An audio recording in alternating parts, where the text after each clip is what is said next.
afternoon, everyone. Thank you for joining the Ohio Legislative Children's Caucus for today's meeting. Representative Humphrey will be leading this meeting, but she will be joining in just a second. She's just finishing up another call. If you'd like to learn more about the Children's Caucus, please visit our website, and I will put that in the chat in just a minute. If you have any questions or comments for our panelists at any time, please post them in the chat and we will do our best to answer your questions during the question and answer portion at the end of the presentations. This meeting is being recorded and it will be accessible at the Ohio, at the Ohio Legislative Children's Caucus YouTube channel, and I will put that in the chat as well. All the slides, content, recording, and links that are shared in the chat and any other resources will be shared with you in a follow-up email after this presentation. I would like to begin by thanking our esteemed panelists this morning, or this afternoon. Boy, I'm stuck in this morning. We have Tonya Fulwider, Executive Director with Mental Health America of Ohio, Becca Alexander, who is the Senior Manager of the POEM, Perinatal Outreach and Encouragement for Moms. And we have Karen Kimbrough, the Maternal Wellness Project Lead with the Bureau of Children, Youth, and Families. Most women and many men experience mental health symptoms during the perinatal period before and after childbirth, when both parents are experiencing the stress of a major life change. Recent focus on perinatal anxiety and mood disorders has drawn attention to the mental health needs of perinatal women and their partners, and the effects of this untreated condition on mothers, partners, infants, and children. We know that around 70 to 80% of all new mothers experience some negative feelings or mood swings during the first few days after giving birth, but women are more likely to develop depression and anxiety during the first year after childbirth than at any other time.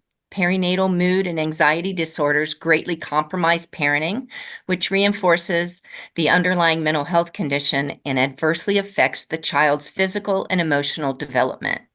Today, we're going to learn about the perinatal mental health in Ohio, what it is, how it affects families, and the work being done to support and protect mothers and babies. I am now going to turn this presentation over to Tonya Fulwider and Becca Alexander from Mental Health America of Ohio to talk about perinatal mental health and how it affects families.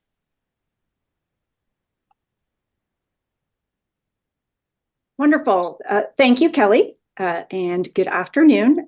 Whenever you want to go ahead and put the slides up, we're ready for that, and we'll get rolling from there.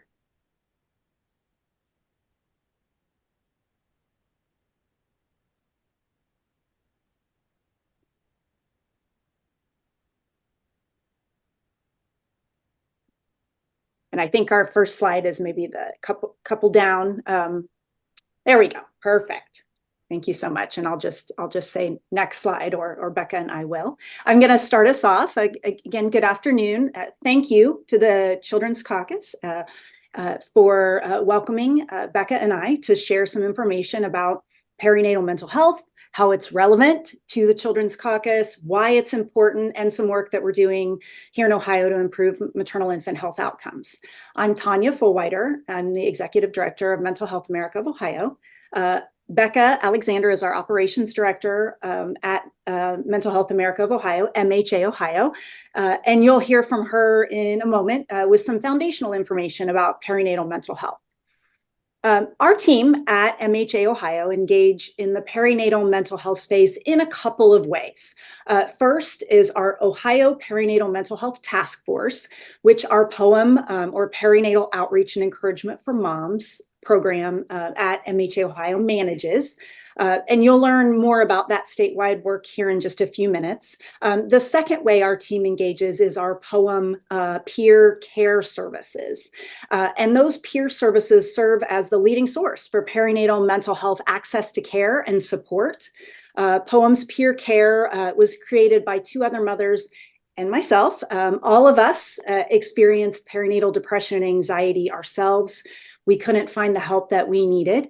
And so we started POEM as a small nonprofit organization focused on helping moms get quality care and peer support. And our organization was acquired by MHA Ohio in 2013. POEM Peer Care is a proven program that connects and supports pregnant and parenting people with treatment and services. And it's shown to increase coping skills and decrease depression and anxiety symptoms. Actually, POEM is the only program of its kind in the country. And we've won 2 National Innovation in Care Awards.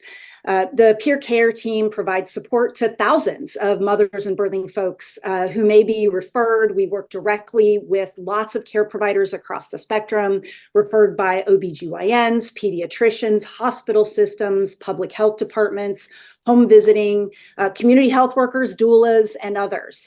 And POEM serves as that single entry point of care through the perinatal period. We believe that programs like POEM are critical for improved outcomes.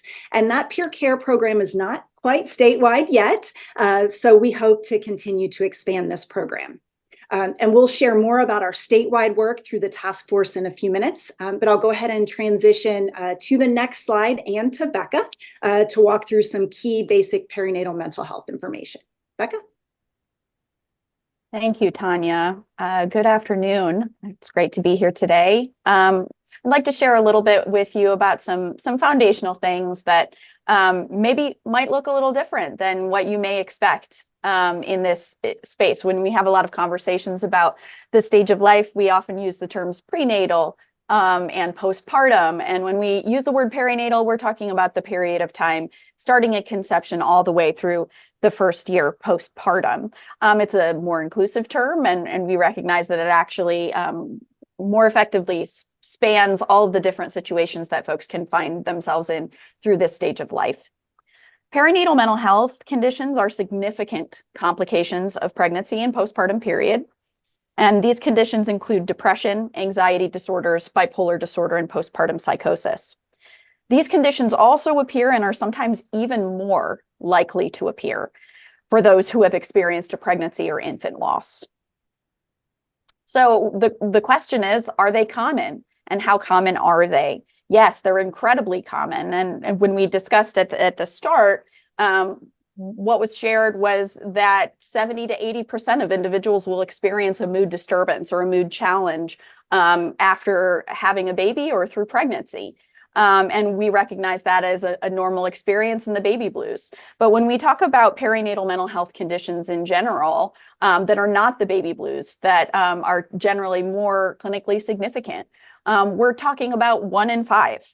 1 in 5 moms and birthing folks will experience a perinatal mental health complication. And the rate of incidence is twice that for moms and birthing persons identifying as Black or African American. And also that includes, that percentage also doubles for those who identify as Indigenous. So we know that, you know, when you're looking at the larger numbers, right, we're looking at 1 in 5, but when we're kind of zeroing in on specific groups of people, we're seeing that these conditions appear a little more often. And we can talk a little bit more about that later as well in the next slide. So slide, please. Thank you. So some statistics to discuss. First is that 75% of people who experience a perinatal mental health complication do not receive treatment. So it's a pretty staggering number. And the most prominent barriers to receiving treatment are a lack of comprehensive screening, diagnosis, and referral to care. And one of the largest barriers, again, to access and entry into treatment is stigma. So having those open discussions about these topics are really important for reducing that as well. Additionally, mental health conditions are the leading cause of pregnancy-related death. So when we say mental health conditions, what we're focused on is suicide and overdose. Okay, so mental health conditions, again, are the leading cause of pregnancy-related death. So thinking about that statistic, which, you know, that just came out a couple of years ago, right? It's a fairly recent statistic and is also pretty interesting in terms of how we view what moms and birthing folks need in this space. When we talk about the expense of perinatal mental health complications, we are looking at $14.2 billion. 60% of that is in spending in maternal outcomes, and 40% of that is in child outcomes. The most prominent among these costs are productivity loss, absenteeism, unemployment, preterm birth, and that's fourth in line again. So we're looking at those complications that occur during pregnancy and delivery, and maternal health expenditures in general. So all of those factors working together really account for a much larger portion of our spending than anticipated. Additionally, moving forward, when we talk about the incidence of perinatal mental health complications, and as I mentioned in the last slide, 40% of Black women experience a perinatal mental health complication, which is nearly twice the rate of all women. And much of this is due to systemic inequities and lack of access to quality health care. But it's also worth noting that maternal stress, in view of the staggering maternal mortality rate for Black moms and birthing folks, can contribute to the stress and anxiety of carrying and birthing a child. Slide. And I'll pass it back over to Tonya. Okay. Thank you, Becca. So because this is the Children's Caucus, we wanted to make sure to make you aware of the direct tie-in of perinatal mental health complications to children from pregnancy and throughout childhood. So we know that untreated mental health complications can impact during pregnancy. It influences the uterine environment, untreated mental health complications. So we know that happens right from pregnancy, that addressing that impact. Then in the postpartum time period, I'm not sure if folks have heard of something called the still face paradigm. This is an experiment that dates back to 1975. And that shows the parents' reaction and interactions and how they can affect a child's emotions and social responses. And what we know is that infants' response to the still face, so lack of affect, a still face of the primary caregiver or mother, can be found to be related to the parental care quality, attachment quality, and future behavior issues. So those results suggest that mothers who have depression, anxiety, or other mental health complications may exhibit different interaction patterns compared to a healthy mother-infant dyad. But what we also know, and we'll talk a little bit more about this in the next slide, is that, and we say this so much, and for those of you who are familiar with the mental health conversation at large beyond the perinatal time period, is recovery is possible. Recovery is achievable. These are highly treatable disorders. So what we know, particularly related to depression in that early postpartum and thinking about that still face paradigm of a depressed or anxious primary caregiver, is that the benefits of treatment extend to infants and children through the reduction of that maladaptive infant withdrawn behavior and return to normal, healthy levels with treatment of the mother or primary caregiver. Additionally, we know that a big study in pediatrics in 2020 demonstrated a 17% higher risk of developmental vulnerabilities at school entry. So we're talking beyond infancy, but to school entry, a 17% higher risk of developmental vulnerabilities for children exposed to depression before, maternal depression specifically, before the age of 5.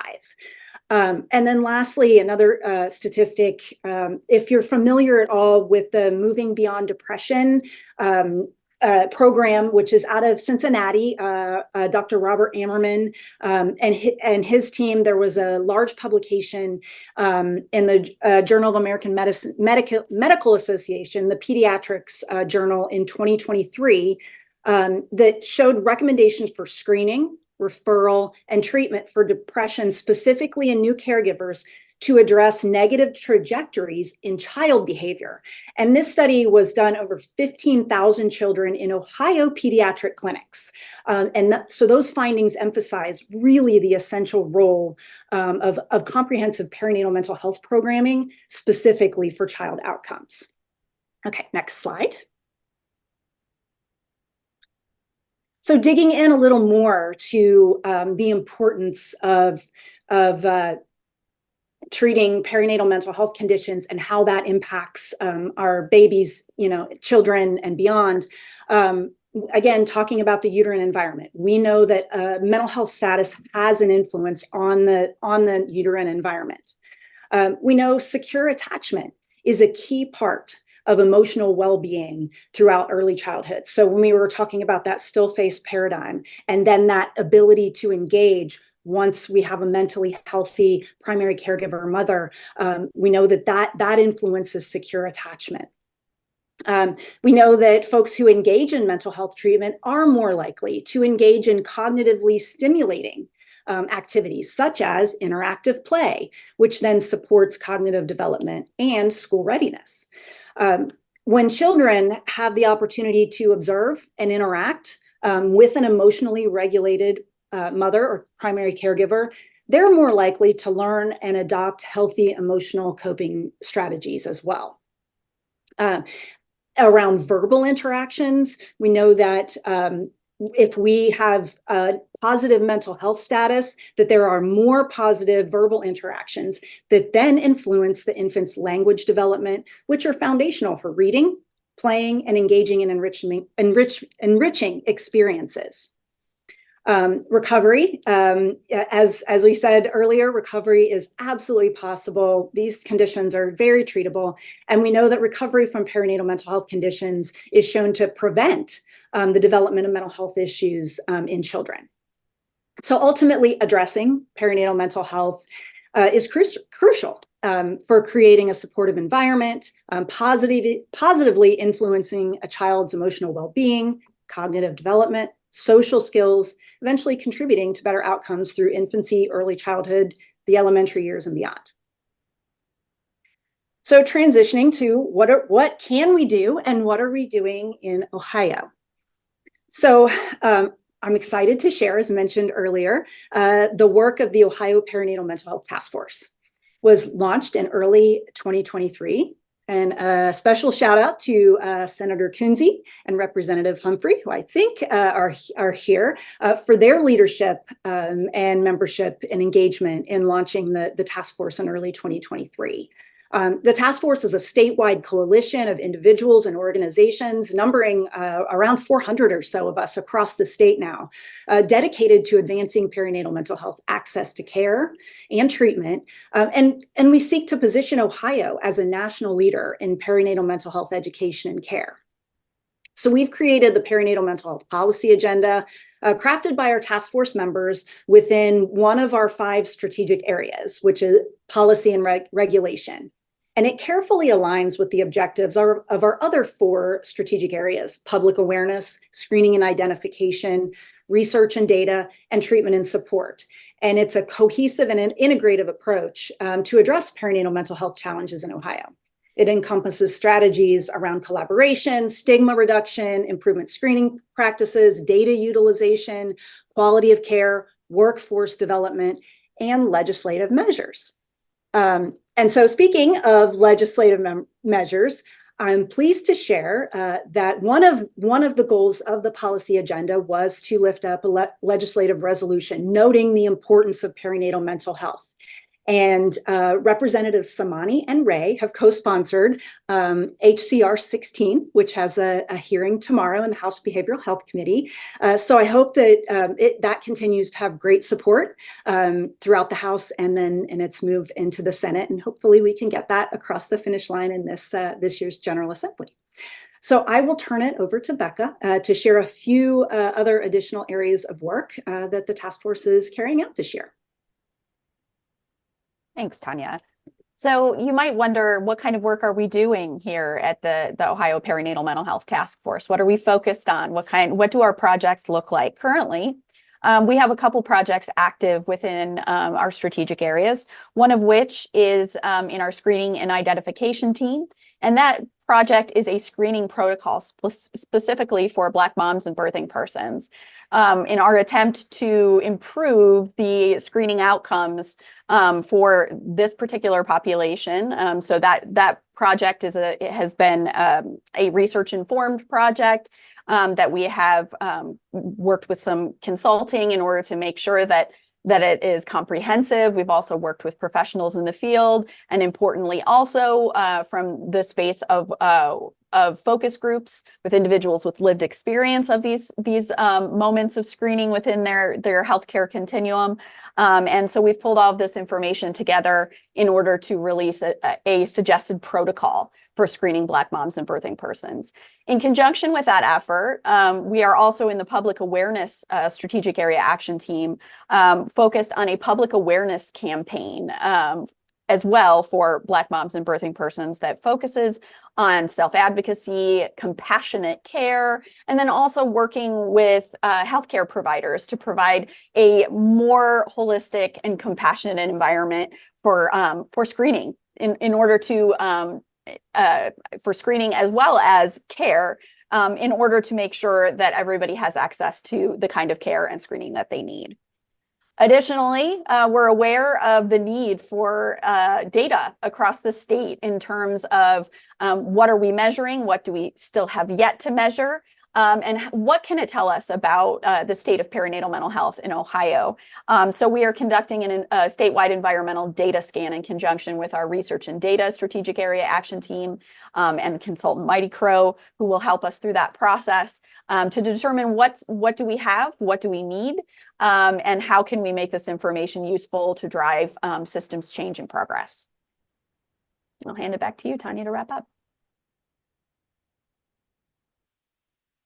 Wonderful. Thank you, Becca. Next slide, please, which I think is, yes, thank you. So through our commitment to inclusivity, collaboration, coordinated approach, we believe we're better equipped to address the pressing challenges and drive systemic change to support maternal and birth outcomes in the state. So we appreciate your time and your support, mental health of moms and birthing folks, and helping Ohio's babies and children have the best start possible. Our contact information is here. The QR code will take you to the task force website, and our references, if you receive the PDF for these slides, our references for the data and the statistics that we shared are included in a final slide. And so I think we are available for questions after the next presentation. So we're here, and thank you. We appreciate your time.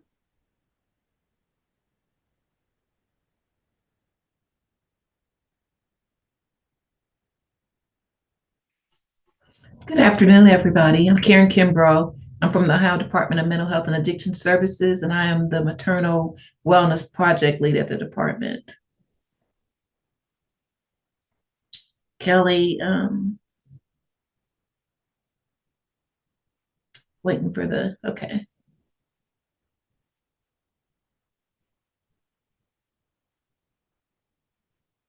Here we go.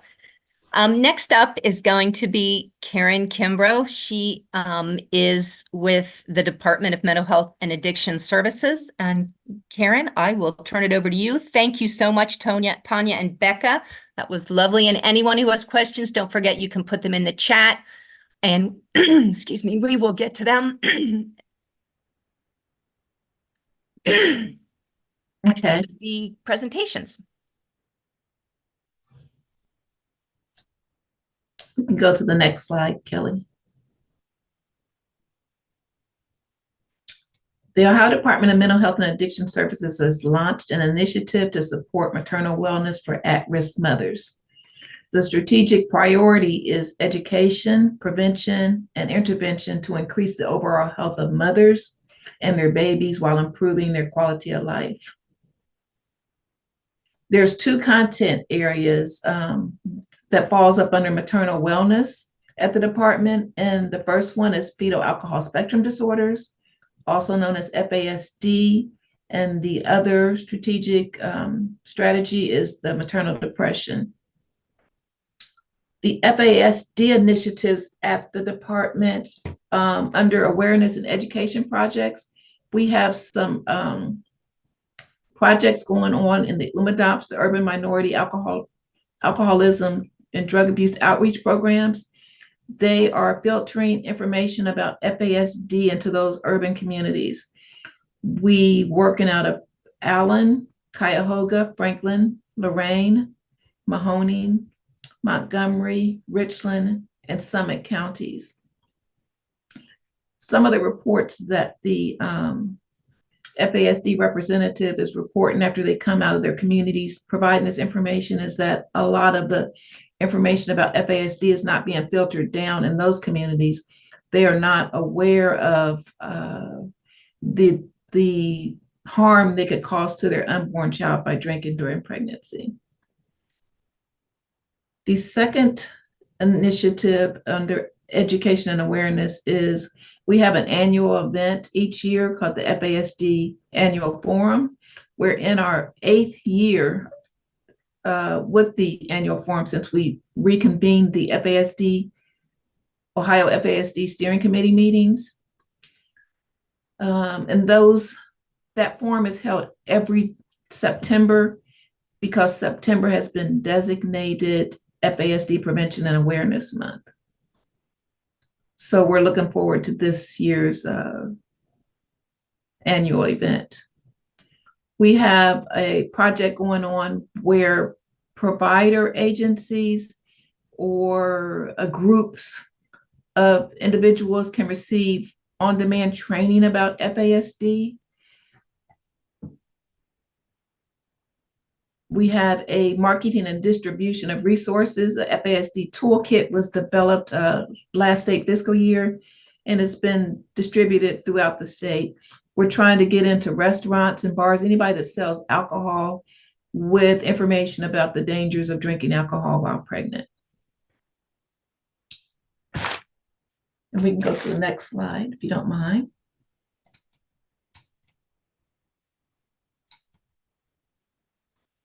The next awareness and education project that we have going on at the department is we've been providing information about FASD to different sectors in our professional communities.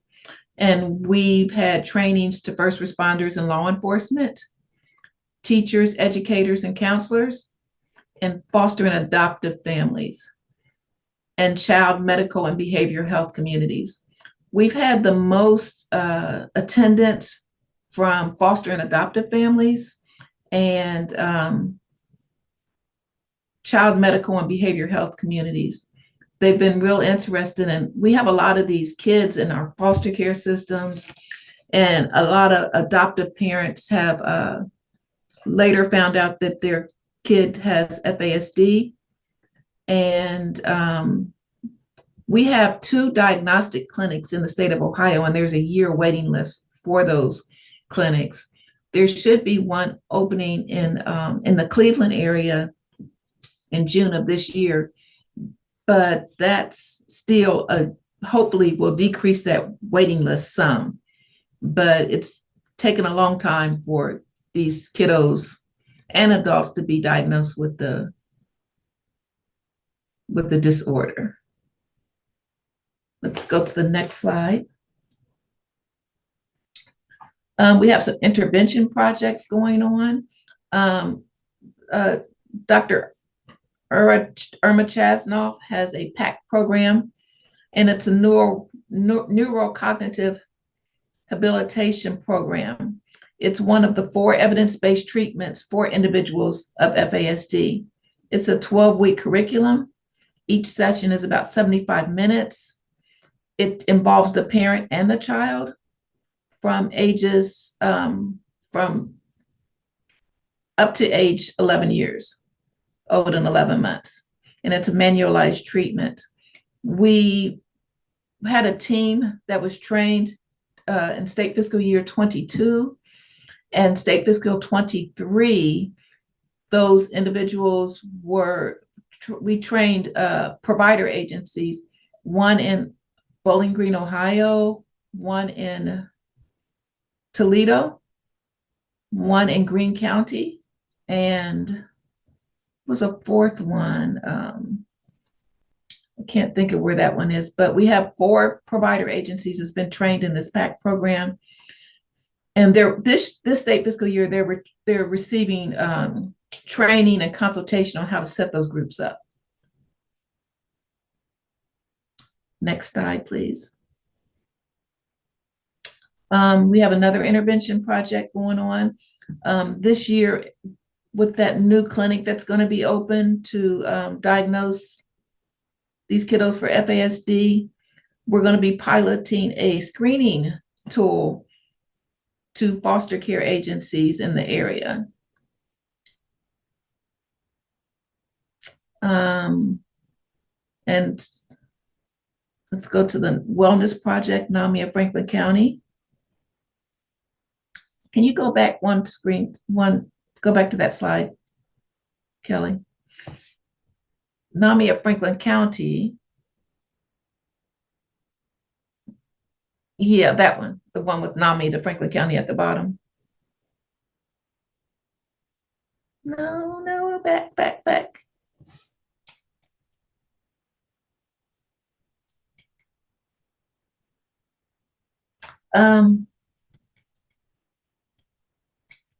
NAMI at Franklin County has a support group that they started, and they're going to be held every Thursday, once a month. I think it's the second Thursday of the month. And individuals, families, individuals affected by FASD can attend this support group. There'll be other parents there that will be able to help them navigate through some of these systems that's so difficult for these families to get the help that they need. Next slide, please.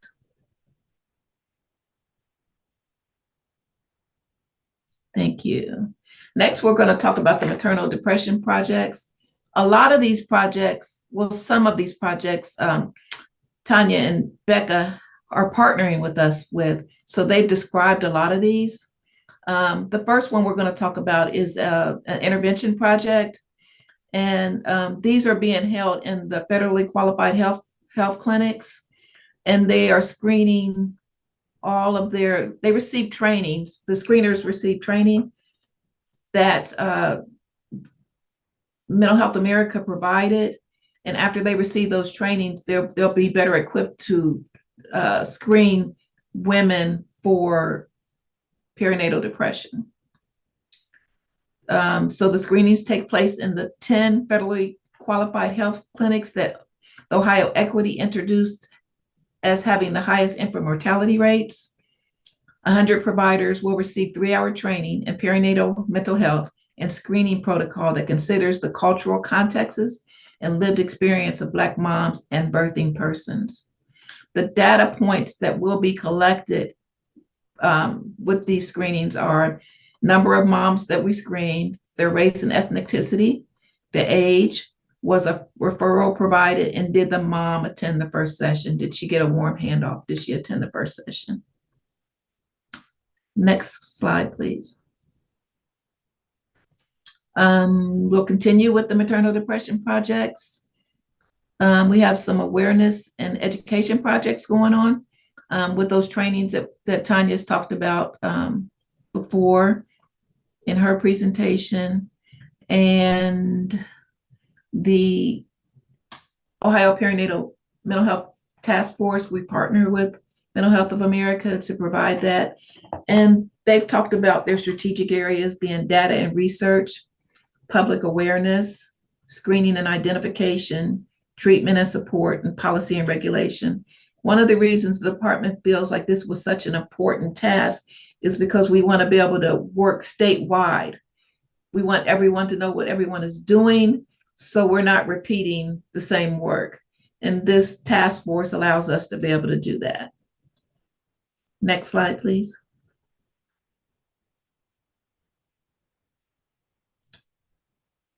Back one more, please.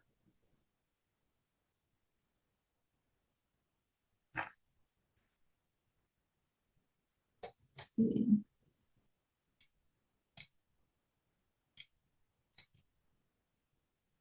The other,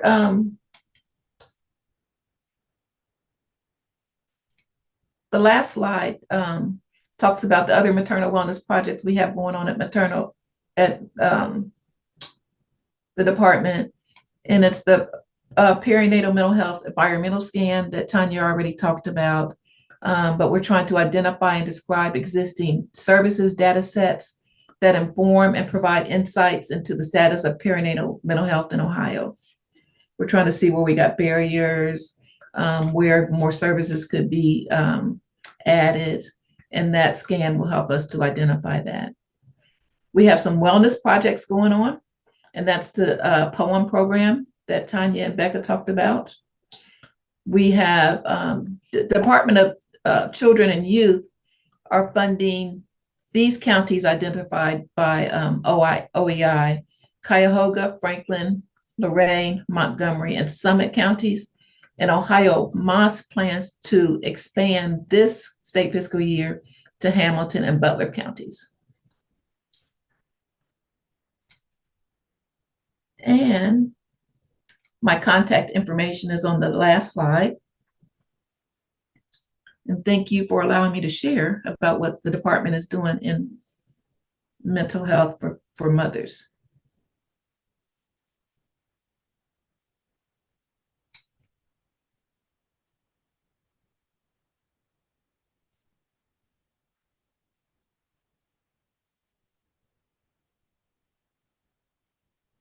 I see a question. What are the 10 federally qualified health centers identified?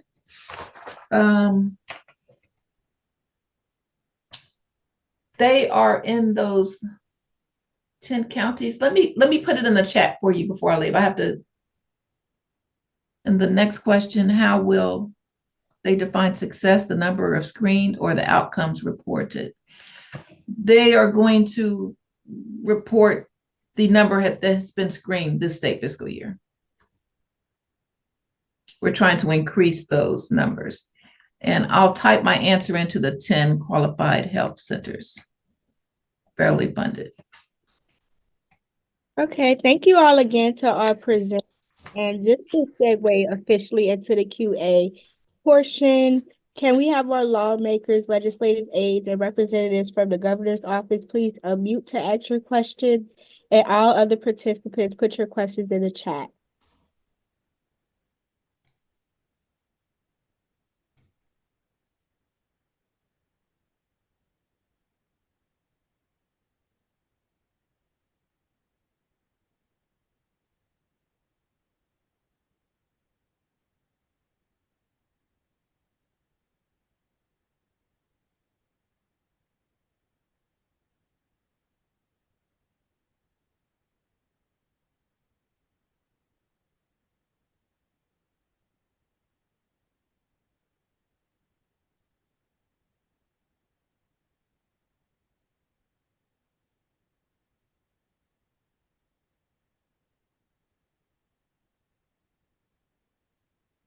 Okay, I see a question. Will we get a copy of the slides? Kelly, will you be able to share that with the members after this?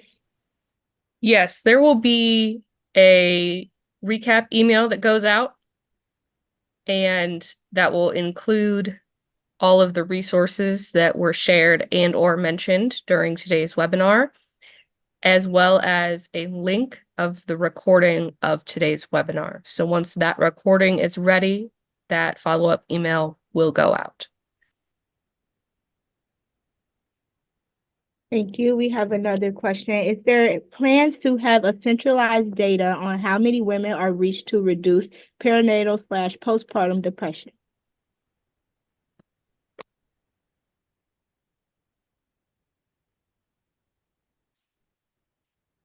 I'm happy to take the first stab at that, Karen, unless you want. No, go ahead, Tim. Okay, I can.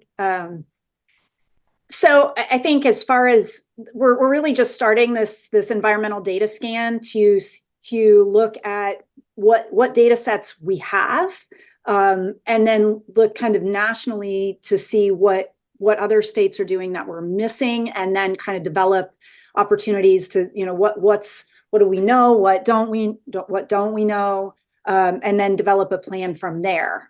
We anecdotally know, right? There are, other data sets that other states are measuring that we're not. But what this project, the environmental scan of the state, which is just underway, and I would encourage folks when you get the slides to engage with the task force, because there's a series of focus groups happening.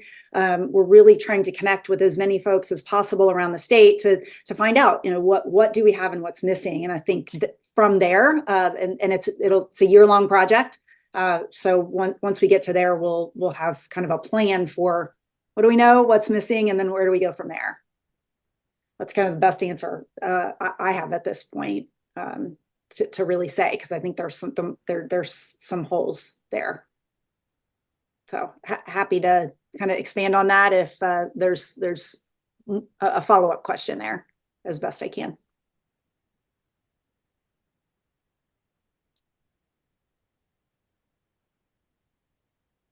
Karen, can you talk more about the perinatal task force? How many members in Tonya, it? I'm gonna give that to you. And is there? Yeah, go ahead, please. Sure. Yeah. And Becca, I'm going to watch you if you come off mute and want to jump in. Please feel free. And of course, Karen, similarly. So we've been really as intentional as possible with the formation of the task force to not only to create as broad a membership as possible, so that everyone here is familiar with coalition work, and something particularly as an organization that also has a peer-run program, something that we wanted to create from the start as a core value is that we're centering lived experience, centering those who have experienced a perinatal mental health complication. So those voices are always a part of this work, as well as just folks from all different industries, rather than just those of us that already do this work, so that we can gather all kinds of different voices from perspective, as well as all across the state. We don't just want metro areas. We want all, so we've done that by one, being intentional about the 5 strategy areas, so that no matter what your experience and no matter what kind of lens you have, that hopefully there's a place that you see that you can contribute. Every single meeting, all information. Becca has been amazing with putting together interactive forums so that people can give feedback. We record the meetings. We, and then solicit, so that if your work isn't in perinatal mental health or maternal health or anything related, that you still have that opportunity to weigh in. So we certainly have the organizations that you would guess. That they're involved in, maternal health, child health, mental health at the table, but then all kinds of individuals and other organizations that want to weigh in, from public health, from clinical mental health, and and so on. So we've tried to be very intentional about creating a membership that's broad, that brings a lot of perspectives, and in some ways that's we've been a little slower and methodical, so that we are very careful about bringing in lots of feedback, and being able to coalesce around different priorities. And I'll pause if anybody wants to add anything to the task force specifically, and then we can tackle the HRSA question I see as well. I would only add to that that we want to engage as many people as possible, but we're also considering the bandwidth of folks in terms of their ability to contribute. We recognize that there are a lot of professionals where this work may align with what they're doing, right? And that's a great opportunity. But then there's also folks out there who would like to have a voice that maybe only have just this much time to give. And so what we really want to do is ensure that they can be involved in whatever way they are able, as opposed to being prescriptive about engagement, which again, of course, makes things a little bit more challenging, and there's a lot more, moving things around, but it's really it has been effective in getting folks' perspectives in the center of the conversation.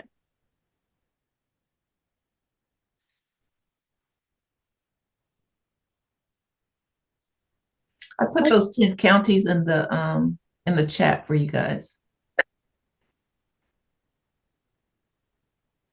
All right, thank you guys. And our next question, are you aware of the HRSA Maternal Mental Health Hotline?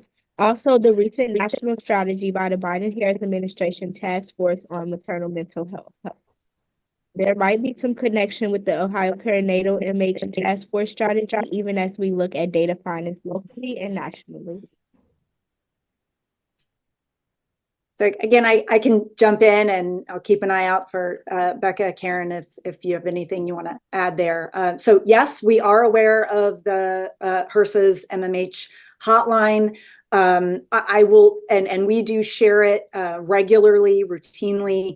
I will share, we are in conversation with them pretty regularly with the hotline folks, because the way that if someone calls from Ohio is they're using a directory that Postpartum Support International publishes. And for those folks that are familiar with directories, the only way they're really useful is if they're updated all the time. So we've seen some a little bit concerning referral trends that calls that originate from Ohio aren't making it back to care in Ohio. So we have had a couple of conversations with the contract agency, which is Postpartum Support International. Fortunately, we have a longstanding relationship with Postpartum Support International in that the POEM program is the Ohio chapter and has been for a really long time. So we're able to have those conversations. And so it's a wonderful resource. It's so important to have that specialized perinatal support so that, someone on the other end of the line understands, if the birthing person who calls is experiencing, a condition that really looks very different in the pregnancy and postpartum time period versus another time in a person's life. So it's very important, but we're really watching to see that those connections to care when they're calling that line are making it back to actually connecting to care here in Ohio, so that we're able to really move folks toward recovery. So kind of ongoing conversations. Similarly, with the task force, the national task force, Postpartum Support International that I've already mentioned is part of that task force, as well as the Maternal Mental Health Leadership Alliance and the Policy Center on Maternal Mental Health, all of which we have a relationship with. Our team serves as a policy fellow for the Policy Center on Maternal Mental Health. So we have a good relationship, and what we're seeing is they're lifting up things that we view as important. Communication, like Karen mentioned, making sure that our efforts aren't duplicated. Lifting up the value of certified peer support, especially as we're looking at workforce shortages in the clinical space. So we do feel like while we don't have specific representation on the task force, as far as our team, there is representation in Ohio on the task force through Cradle Cincinnati. So we're happy about that. And I think things get done through collaboration and making sure that folks know what's going on. So we're really optimistic there as well.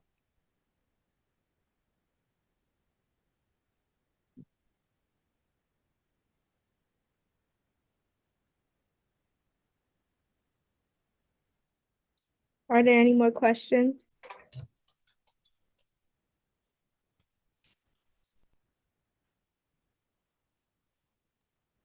Seeing none, I would like to pass it back to Rep. Humphrey to close the webinar.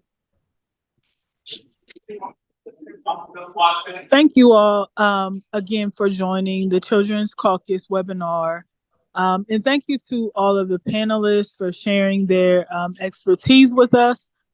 If you have any unanswered questions or want to learn more about the child care policy in Ohio, please reach out to Kelly Vizero at the Children's Defense Fund, Ohio. And again, thank you all for joining us today.